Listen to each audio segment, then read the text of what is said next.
I have reinvented myself more times than I can count. The girl who developed an eating disorder at 16 and then chose recovery. The woman who quit her film studies to become a kiteboarding instructor and travel around the world. The woman who got clean, sober, and abstinent and began loving herself. The woman in recovery who, as a final act of self-love, finally left that abusive relationship and then decided to study psychology to pass on everything she'd learned on her path. The woman who met her husband and future father of a son at a meditation retreat and finally allowed herself to choose the nice guy, the one who could love her for who she was. The woman who did a million coaching educations and then decided to change majors from clinical psychology because she wanted to help women thrive and not just heal from psychological disorders. The woman who opened a psychological practice with her sister in Germany. The woman who then decided to reinvent the whole business into an online business, all while having a baby. The woman starting a podcast, the woman hosting international retreats and festivals, the woman who sold everything, packed her life into a car and moved her entire family to Mallorca, Spain, the woman who left a good marriage because she wanted more, and the woman building the 12 out of 10, starting from scratch again. Every single time I had to become someone I hadn't been before. And every single time my brain told me, this is impossible. Welcome to the 12 out of 10. My name is Nadia Oliveira. I'm a psychologist, life reinvention coach, single mom, living in Mallorca. And this podcast is for the woman who's smart, who's intelligent, who's capable, who's done the inner work and still feels like something else is calling. For the woman who keeps outgrowing her own life and is ready for her 12 out of 10. So welcome to today's episode. And I'm super excited to be here because today we're going to be talking about the science of reinvention, about what is actually happening in your brain when you reinvent yourself. Because once you understand it, and once you understand how many times you've actually done it and what the mechanism behind it was, it gets way less terrifying. So what is reinvention? Reinvention is not starting over. Reinvention is choosing who it is you want to become next. So in today's episode, we're going to talk about the neuroscience behind reinvention. I'm going to introduce you to my reinvention formula, and we're going to be talking about becoming the woman living her 12 out of 10 life. And for me, that means creating a life that turns you on. And that might be something totally else than for anybody else, but it's yours to find out. And here's something I'll be coming back to later, because so many people think that reinvention means doing something else, adding more habits, adding more routines. And a lot of times this, first of all, fails after day number 1 or number 2 or number 3 and gets started over on Monday. But we're going to be talking about reinvention on a different level, because doing and habits and action is just a very, very small part of the body. We're going to be talking about becoming and how that actually works in your body, in your brain, and in your life. So let's start out with the question, what is reinvention? And to me, reinvention is the vehicle to creating your 12 out of 10 life. Because by default, lots of us, and I did that too for so many years, just kind of live without living intentionally. So if we do not have regular check-ins and ask ourselves the question, how do I want to live? Who do I want to become? How do I want to live a life by design versus living a life that kind of just develops from the choices that I keep making by default? And this is the beauty of reinvention, because reinvention is living life by design, by intention. Reinvention to me also means just because I have been someone or I've been a certain way doesn't mean I have to keep living that way. I had a situation with a client a couple of weeks ago, and she was saying how she feels like she really needs to move her body and that she needs to go outside. And then she says, but I'm someone who doesn't like rain. And we both laughed at this, because I was like, so do you want to keep being someone who doesn't like rain? Or do you want to maybe work on that identity? Do you want to reinvent yourself? Because just because you've always been someone who doesn't like rain doesn't mean you have to keep being someone who doesn't like rain, especially if it's not giving you the freedom you want. Meaning, if you want to go outside and move your body, but the story you tell yourself about yourself that you are someone who doesn't like rain is keeping you from living what you actually want to be living, well, that's not freedom. And so for me, this is reinvention, checking in with myself. What stories do I keep telling myself about myself? What feelings do I keep feeling? But this is kind of like going ahead about what we're going to talk about. What actions am I taking? And are they still a match for who I want to become, for the life I want to be living? And that's the beauty of reinvention, because you actually get to do this. And how cool is that? How cool is knowing that I get to decide who I want to be and how I want to live my life? So let's start out with the neuroscience and the answer to the question why reinvention sometimes feels impossible. So your brain is not trying to hold you back. It's trying to keep you alive. That's the primary purpose of your brain. So your brain is an amazing computer, but a terrible master. And it's about us learning to give it the right prompt to actually do the thing we want it to do. Because by default, it will always keep repeating the familiar. So every thought, every feeling, every habit and pattern that you repeat creates a neural pathway. And the more you repeat that pathway, meaning just imagine whenever you have a thought and then the thought creates a feeling and then that feeling follows an action, imagine this being like a pathway being created. And in the beginning, it's more walking through it with a machete, opening up the way. And the more you move down that pathway by repetition, by repeating who you are, by repeating the same feelings, by repeating the same thoughts, this little pathway becomes a highway. So your brain literally becomes a representation of the patterns you have, a representation of the thoughts you keep thinking, the feelings you keep having, and the actions you keep doing.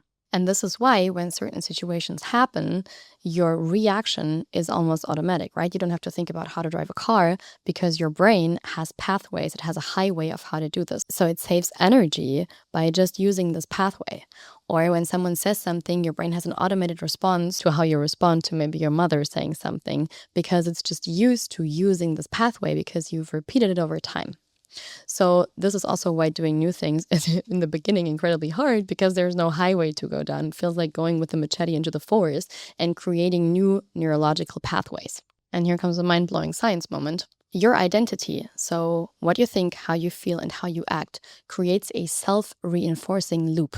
Meaning you behave in ways that are consistent with your identity, with who you are or who you think you are or who you decided you are. And the outcomes of how you behave confirm your identity. And every single time that loop completes, neural connections encoding that identity get stronger. Meaning, if I say I have the identity of being a woman who doesn't like rain, I don't go outside when it's raining. I stay inside. So my brain experiences, yeah, it's more comfortable to stay inside. And next time I will have that identity confirmed even more. And this works the other way around. For example, I have the identity, I'm always the woman who has a free seat between her on the airplane. So every single time I flying with that identity, this is exactly what happens to me, which confirms the identity, I'm the woman who is so lucky. And depending on the identities we have, that can obviously be very different experiences. And this is exactly why the old version of you feels so real. And the new version, the one you're imagining when you think about reinvention, may feel really, really far away. This is why the old version of you, things that we do habitually, feel incredibly familiar. And the things we're trying to call in, the things we're trying to invent, the things we're trying to reinvent, the new realities we're creating, in the beginning feel more like pretending. They feel like, this is uncomfortable to walk in those shoes, right? So discomfort, and I need you to hear this, is not a sign that you are doing something wrong. It is a sign that you're doing something your brain has never done before. And this newness creates a sign in your brain of like, danger, danger, danger, danger. We've not done this. We're in a pathway that's unfamiliar. That's why it's simple, but not easy. So we've established your thoughts, your feelings, and your actions create your personality, who you are. And who you are creates your personal reality because it creates the way you experience the world by the way you look at the world. It's basically the glasses you keep wearing while looking at the world, right? And a lot of the things I'm saying, I know you've heard them before. And I've experienced in my cocky ego that sometimes jumps in and says like, I know all of this. I've done all of this. I've read all about this. Yeah. And whenever something new is calling, whenever this new reinvention is knocking at the door, or whenever I'm feeling, I'm stuck because right here I'm not living a 12 out of 10, this is what I go back to. Because it's not about me trying to educate you here. It's about me reminding you where the little screws are that we can loosen, tighten, and adjust for you to actually get there in this specific moment. And I really love this moment. I had this moment at a Tony Robbins seminar a couple of years ago where we bought tickets for our parents, my sister and I. And in one of the first minutes, he said, like, you're going to be saying, a lot of the things I'm going to be talking about. And I want you to be really honest with yourself, because if you're not doing something, you do not really know it. And that kind of humbled me a little bit, because I know I'm a person who thinks like, I know all of those, I know those. But there's a difference between knowing and doing. There's a difference between knowing and applying. And sometimes, the way someone says it, the way an example is brought in, it just touches a part of my soul that might have known something but has not done it. And all of a sudden I can do something that I've never done before. And so this is the intention and also the invitation for you. You might have heard about this, and just try to listen to it with the attitude of, wow, what if I was hearing this for the very first time? What if this has the potential to actually change my life? So going back, personal reality. What you are experiencing in the outside world is a direct representation of how you think, how you feel, and how you act. And most people try to change the outside reality first, right? They want the new job, they want the new relationship, they want the new body. But at the same time, they're thinking, they're feeling, and acting like the old version of themselves. The version not having that job, the version not having that body, the version not being in the relationship. So even when they change something on the outside, the new reality can't stick. There's quite a funny example. There have been studies done on people winning the lottery, people who've been, maybe come from a poor background, winning millions in the lottery. And looking back at them a year later, most of them had lost all their money, because the way they thought, the way they felt, the way they acted around money had not changed by their outside circumstances changing. So the money was all gone, invested in complete bullshit, and just lost. And the other way around, looking at millionaires who have lost everything, within a year, they have rebuilt it, because they have the thoughts, the feelings, and the actions of someone who has the identity of, I am here to make money. I know how to make money. It is easy for me to make money. I've done this before. I know how to do this. And this is why reinvention works the other way around. When you work on changing the personality, so the thoughts, the feelings, the actions first, the personal reality has no other chance or no other choice but to follow. And here's another beautiful science moment. So your brain has an inherent self-bias that prioritizes self-related information. So the medial prefrontal cortex, your frontal lobe up here, is active when processing identity-relevant actions. And this is just fancy for framing behaviors as who I am rather than what I do, creates deeper neural integration. So I give you an example. The woman who says, I'm trying to eat healthier, will always struggle. The woman who operates on that identity level, saying, I am someone who takes care of her body. The woman who says, I am an athlete, makes different decisions automatically. The woman who has the identity, I'm an athlete, she will not debate whether to take the stairs or to take the elevator. She will look at the menu with the lens of, I am an athlete, what would you order at a restaurant? The woman who has the identity, I'm so easy to love, will find love in everything. And that's the funny thing, because in the end, it is the same desired outcome, but your brain is following a completely different process. And this is why it's so fun to write lists from that state, right? I am a woman who. I am the woman who. I am someone who. This is so powerful, and also super interesting in the book Atomic Habits, which I love, by the way, because from the level of when habits become identity, they need way less brain capacity than when I say every morning I get up at 6 a.m. If I say I am a woman who's a member of the 6 a.m. club, it's identity-based. It will be so much easier to get up at 6 a.m. than if I try doing this every single morning by saying tomorrow I will get up at 6. No. Let's work on identity, and that is the part that I call reinvention. What identity am I stepping into next? What identity am I calling in? And I think what is important to mention here, this is not about self-optimization.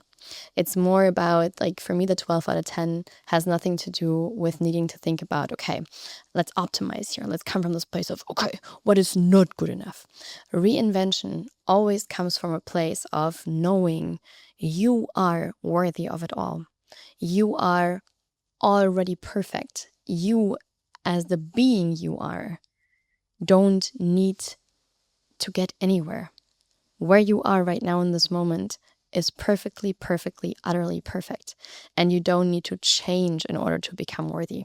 The basis of all the reinvention we're going to be doing is always you are perfect the way you are.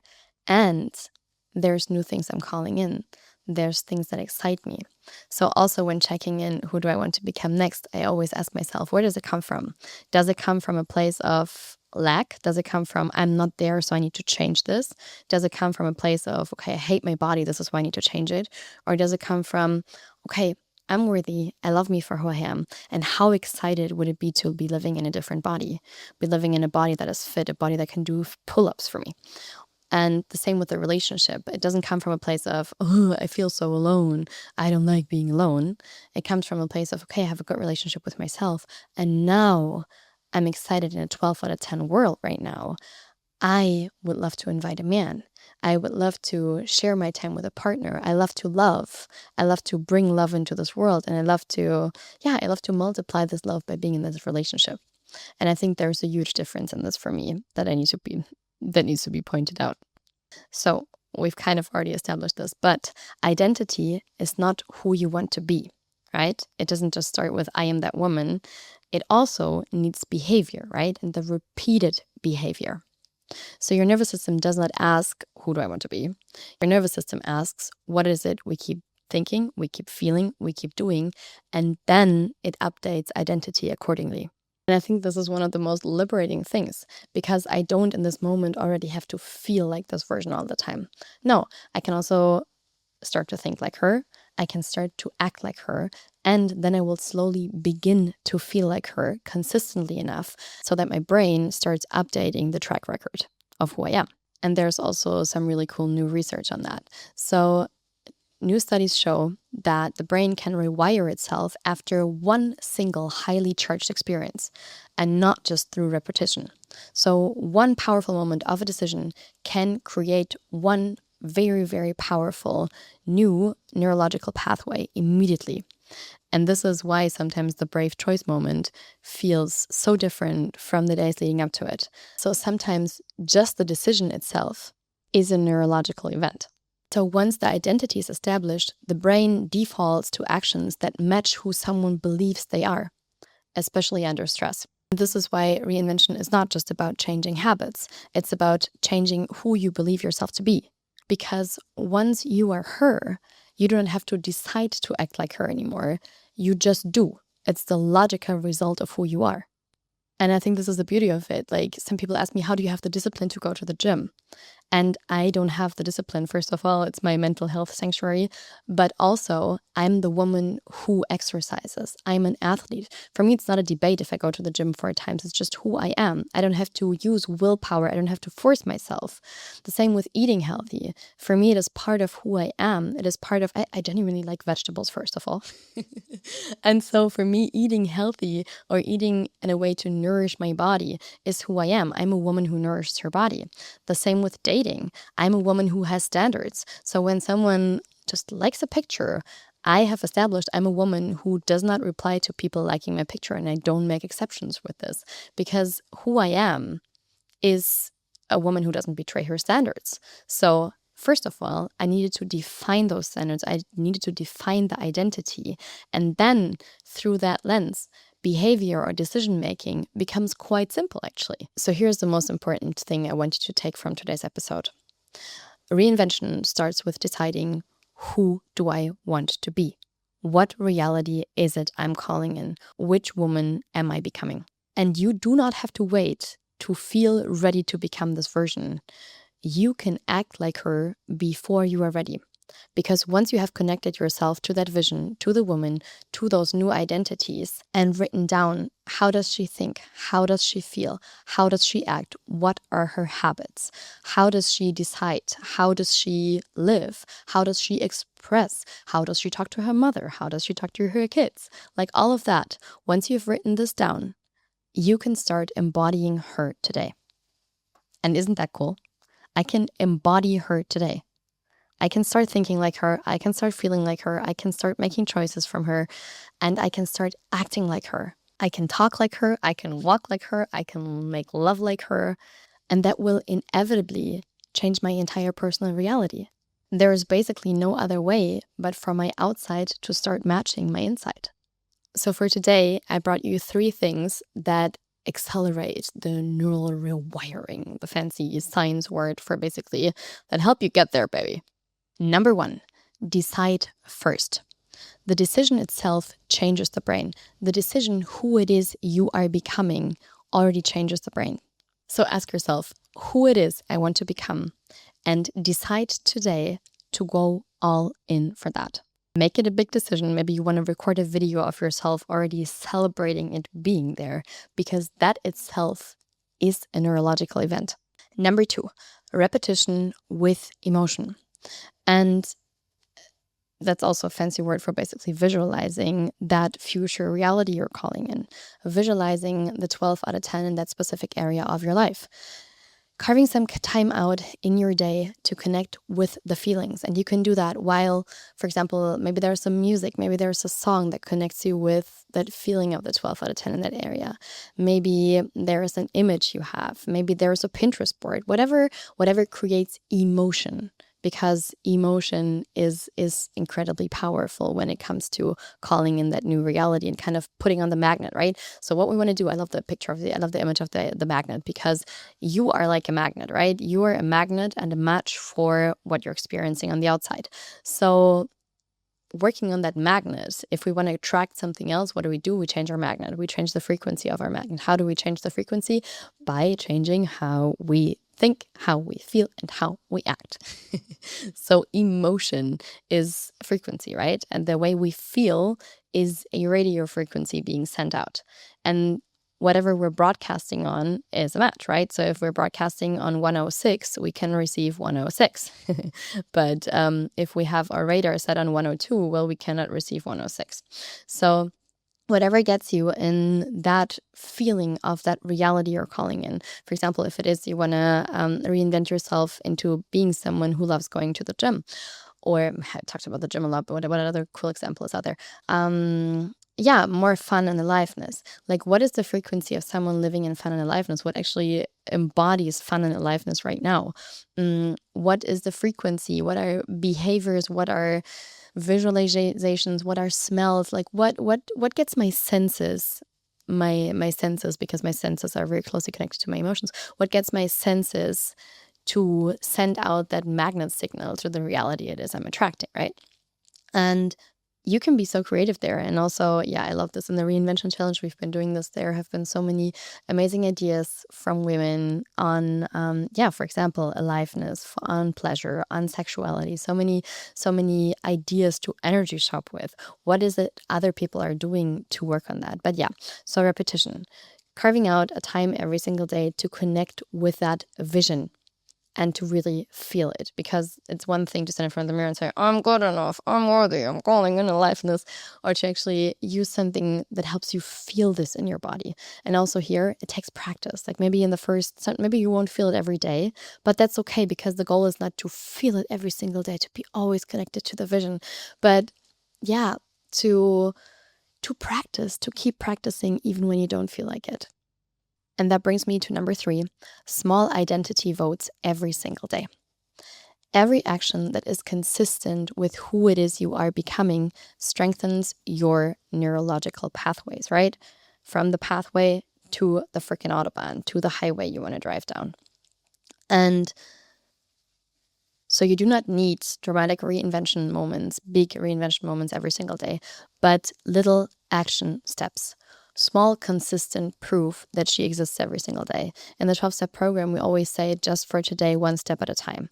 And for me, it is really like putting one foot in front of another, because one foot put in front of another is going to get me there faster than every other month deciding, okay, gonna turn my life around, going strong for 2 days, and then not doing anything anymore. And so little things like the freaking glass of water I have every single morning, the moment I sit down to visualize, even if it's just for 2 minutes. 2 minutes are more than 0 minutes. And I think that's also super important to remember when reinvention. It's not about reinventing. It's not about the big things done every once in a while. It's the consistent practice, the consistent showing up for yourself. And it's also teaching yourself, I am someone who shows up for herself. I am someone who can rely on herself. I am someone who's keeping her word. So if I say, one glass of water can go a long way if one glass of water is teaching me that I'm someone who can trust herself because I said I was going to have it and I actually had it. So we've come to the end of the episode. And for today's question, I have brought you a question from my 12 out of 10 life audit, which you can download. I have put the link in the show notes. It's free. And it's really, really cool because it looks at every single area of your life. And you can really see where you are right now, where it is you're going, and where the gap is that you want to be closing. And so the question for today's episode is, where in my life do I want to start acting from this new version?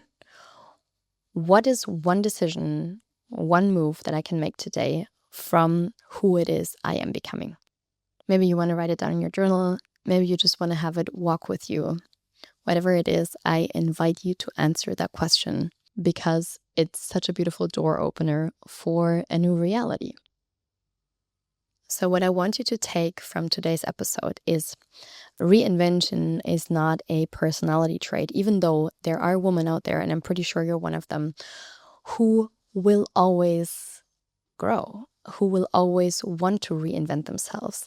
And I also want you to know that this is a really cool thing. You are one of the women who will always have one foot in gratitude for what you have, but also one foot in desire. And maybe people in your life have told you like, oh, why do you always want more? And I really invite you to see the beauty in this. You're someone who will always keep growing. You're someone who always wants to keep growing. And this is beautiful. Like I said, reinvention is a neurological process and you are built for it. Your brain is built for it. And you have so much proof of that because your brain changed every single time you chose differently before. And it will do the same thing again now. So if you haven't done it, definitely download the 12 out of 10 life audit. Like I said, I put the link in the show notes. And if you want to go really, really deep into this work and work on this one-on-one with me, DM me 12 on Instagram and you can book yourself a free alignment call. We can see if we're a match and if I can support you on creating your 12 out of 10 life, on becoming who it is you want to be and creating a life that turns you on one day at a time. I love you for being here. See you next Tuesday. Adios.